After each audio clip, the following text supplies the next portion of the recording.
Goeiedag en baie welkom by vandag se Sinmaak. Sinmaak waar ons saam sin maak oor die wil van die Here volgens die skrif. En in besonder kyk ons na 1 Petrus 4 vers 1 tot 6. Ons het nou al 'n tydjie gevorder in die studie waar ons kyk na die boek van Petrus. As ons klaar is met 1 Petrus, gaan ons dan oor na 2 Petrus toe. Maar vir nou kyk ons eers na die wil van die Here in hoofstuk 4 vers 1 tot 6.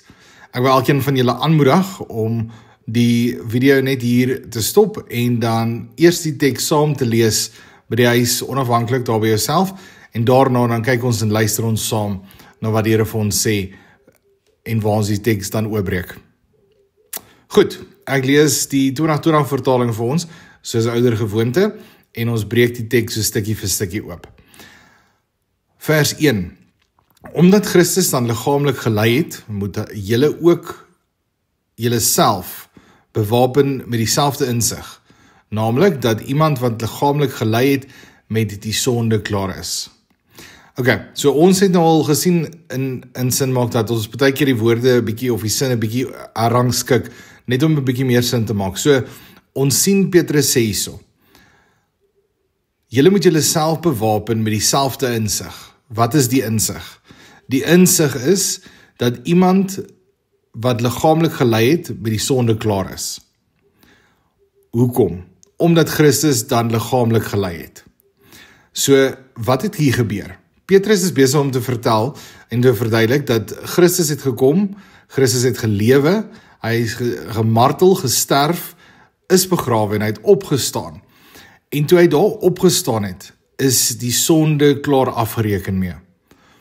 En dus kan ons ook, wanneer ons in Christus is, en ons weet dat ons nuut gebore is, ons is nou nuwe mense. Dis gaan ons nie meer die verkeerde dinge doen nie. Dis gaan ons nie meer die sondige dinge doen, wat ons eens op 'n stadium gedoen het. Ons gaan later verder daarna kyk, in hierdie teks. Maar spesifiek nou hierso, Christus het dan liggaamlik gelei.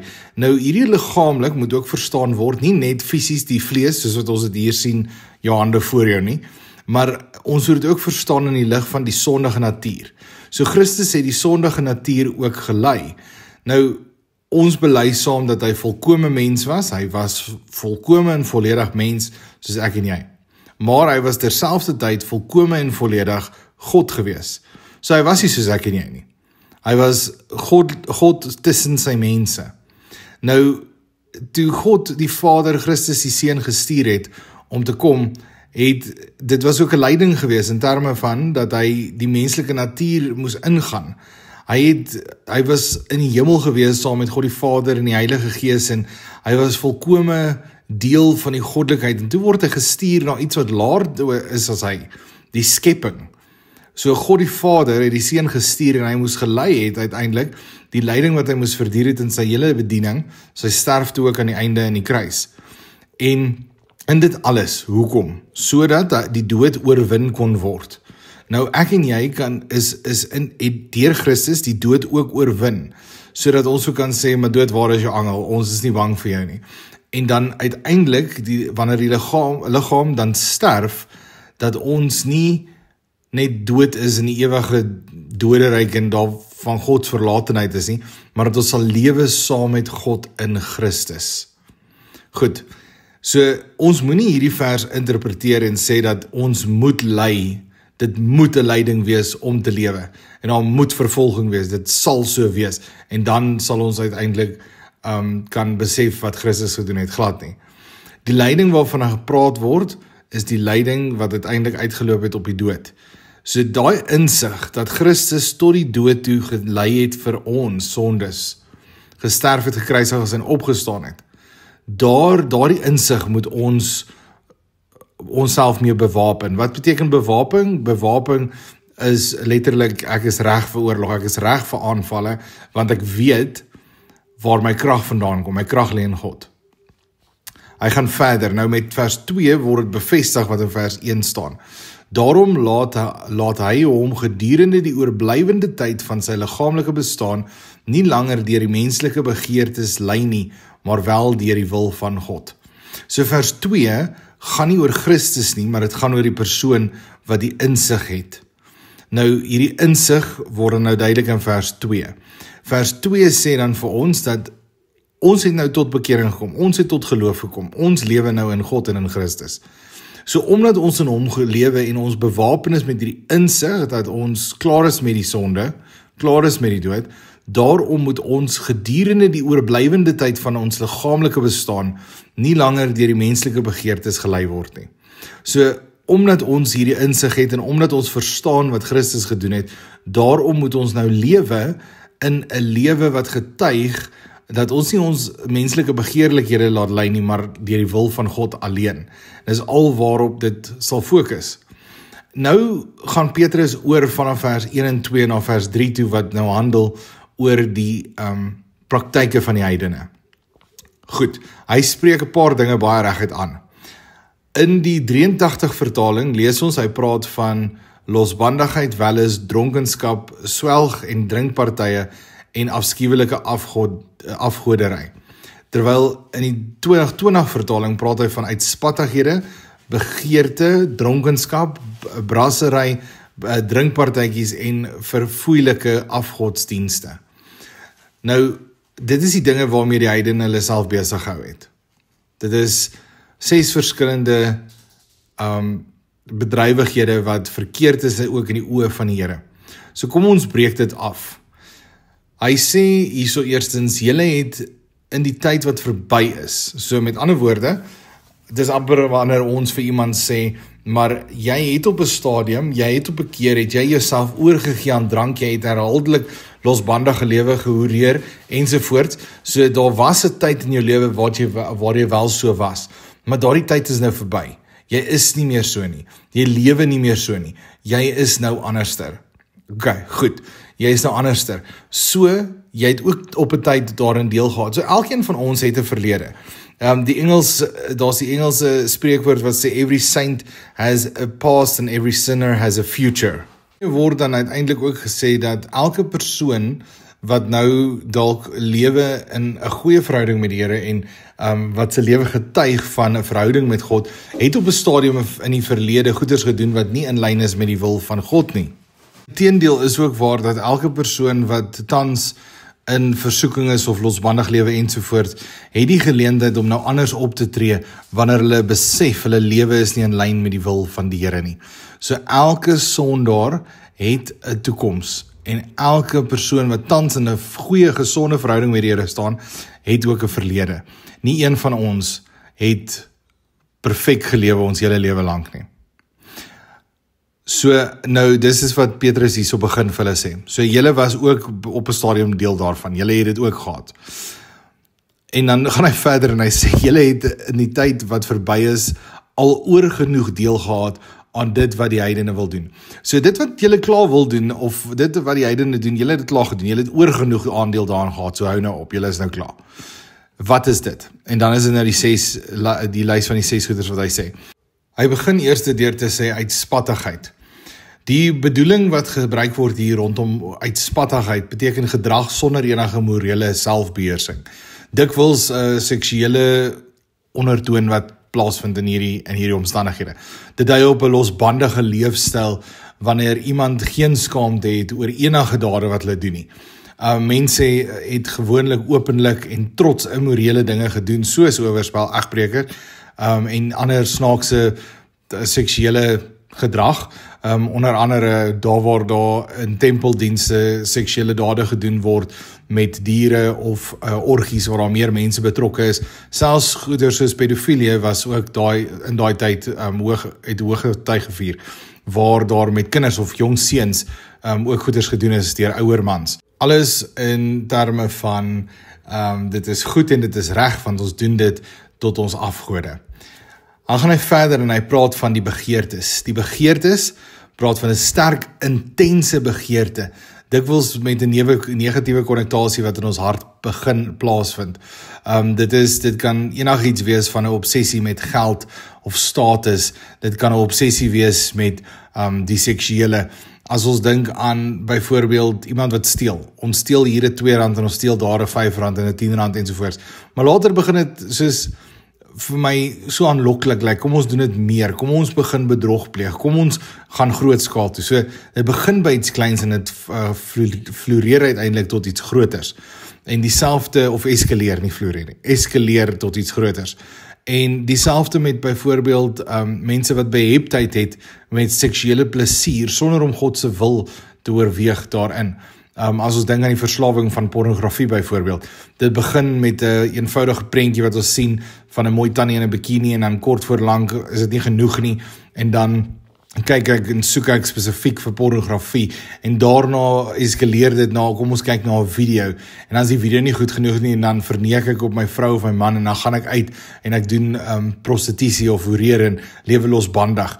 So dit eskaleer obviously nou nie in 2 dae se tyd nie, maar dit eskaleer tot 'n groot mate oor 'n tydperk. So dis 'n innerlike begeerte wat uiteindelik uitvoering het in dade. Dan praat hy van dronkenskap. Dronkenskap is natuurlik die oormatige alkoholverbruik wat lei tot 'n toestand van dronkenskap en 'n onverantwoordelike gedrag wat dan plaasvind. Dit beskryf 'n leefstyl waar alkohol 'n persoon se denke en besluite oorheers. So ons kan dit amper definieer as iemand wat funksionele alkoholist is. Iemand wat oor en oor dit sal doen ongeag die gevolge daarvan. En baie verhoudings lei dan ook daaronder want mense word nie meer in ag geneem nie, dinge word nie in ag geneem nie. En nou hy praat van dronkenskap, maar hy praat ook dan van drinkpartytjies. Nou die drinkpartytjies, dis 2 verskillende geleenthede waarvan Petrus hier praat. Dit is byeenkomste wat spesifiek gereël word met die som totaal en die doel om alkohol in oormaat te gebruik.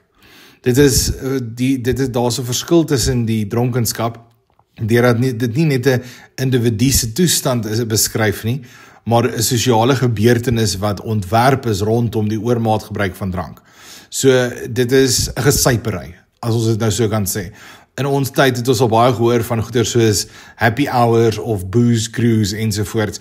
So as Petrus in ons tyd gepraat het, sou hy waarskynlik gesê het, weerhou julleself van 'n ding soos happy hour. Soos jy is besig om oormatig dronk te word en geleentheid te skep dat ander mense saam met jou moet suip. So dit is die verskil tussen die alkoholgebruik en die drinkpartytjies. Nou ons moet in gedagte hou dat daar is plekke in die skrif wat vir ons sê dit is okay om 'n wyntjie te drink. Ons sien in Psalms hoe Dawid ook praat van die wyn wat gedrink word. Daar's ons drankoffers wat gebring word teenoor die Here om dankbaarheid te bewys. So drank in die geheel is nie 'n probleem nie, maar die oomblik wanneer drank en drankgebruik misbruik word vir eie gewin, soveel so dat jy nie meer kan verstaan of begryp wat jy doen nie, en wanneer die ander mense nie meer in ag neem nie, dan is dit besig om 'n sonde te word. Goed, hy gaan verder, dan praat hy nou van die brassery. So brassery is die losbandige feeste of uitmatige viering, en dit word dikwels gepaard gaan met hierdie drinkpartytjies en hierdie dronkenskap, maar saam met dit, dis 'n kultuur van oormatige beheptheid met geëtery. So dit is, ek kan nie genoeg kry nie. Kom ons eet en ons drink en ons suip soveel dat ons opgooi daarvan. En daar's ons hele beweging gewees in 1 Petrus se tyd waar mense sulke partytjies gehad het om te eet soveel as wat hulle kan, om te drink soveel as wat hulle kan en aanhoudend daarmee voort te gaan. Dis uitspattige partytjies gewees waarin dit dan nou plaas sou vind. En dan die laaste punt waarvan hy praat is dan nou uiteindelik verfoeilike afgodery. Nou afgodsdiens wat spesifiek in stryd is met God se wil en die morele wette wat daar is. Dit verwys nie net na die aanbidding van beelde nie, maar enige vorm van afgodery wat 'n mens se lojaliteit aan God ondermyn. So dit is 'n obsessiwiteit wat nagestreef word teenoor geld of beroemdheid, of in vandag se tyd 'n obsessie wat gemaak word oor sporthelde en sulke goeders. So dit is eintlik 'n groot hoeveelheid, 'n groot som wat ingesluit word by hierdie, spesifiek wanneer dit kom by die afgodienaars of die afgode wat dan nou aanbid is in Petrus se tyd. Nou, Petrus sê dat julle was ook so gewees. Nou vers 4 sê hy, hulle verstom hulle daaroor dat julle nie meer doen aan dieselfde stroom losbandigheid nie, en sê lasterlike dinge.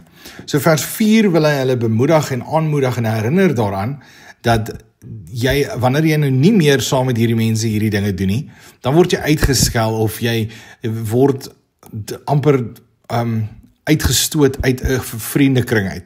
Baie keer het ons al gehoor hoe mense sê dat as gevolg daarvan dat hulle nou 'n lewe in Christus het, word hulle nou deur hulle vriende en deur hulle families weggestoot of uitgestoot. Die oomblik wanneer ons moreel begin lewe volgens die wil van God, gaan daarna gevolge wees. Jy gaan vriende verloor, jy gaan familie verloor, en dit is ook oukei. Want God se wil is belangriker. God se eer is belangriker. Wat hy wil vir ons verwag is belangriker. Ons gaan dan verder in vers 5. Nou hierdie mense, hulle sal rekenskap moet gee aan hom wat gereed staan oor lewendes en dooies te oordeel. Nou wie staan gereed? Dit is Christus, wat gereed staan om uiteindelik te oordeel oor die wat nog lewe en die wat reeds dood is. Dit is dan nou ook uiteindelik die finale oordeel waarvan gepraat word.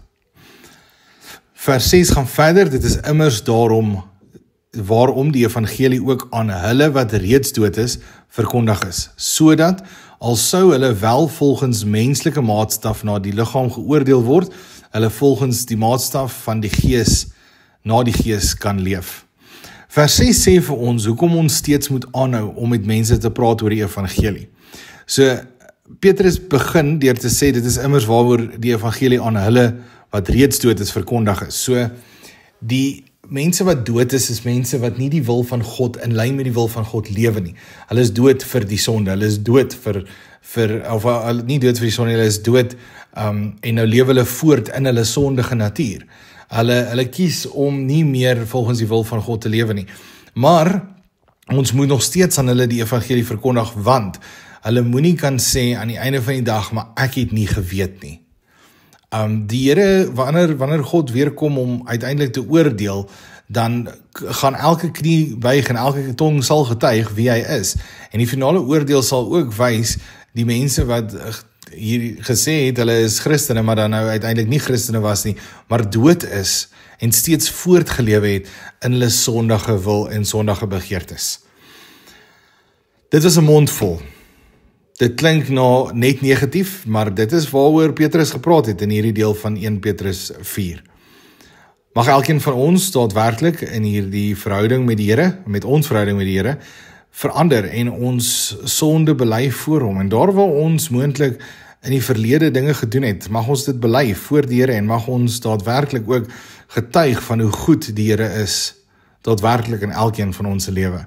Sodat ons nie onsself oorgee aan die sekulêre wêreld nie, maar dat ons sal doen en smag daarna om te doen na die wil van die Here. Tot volgende keer. Totsiens.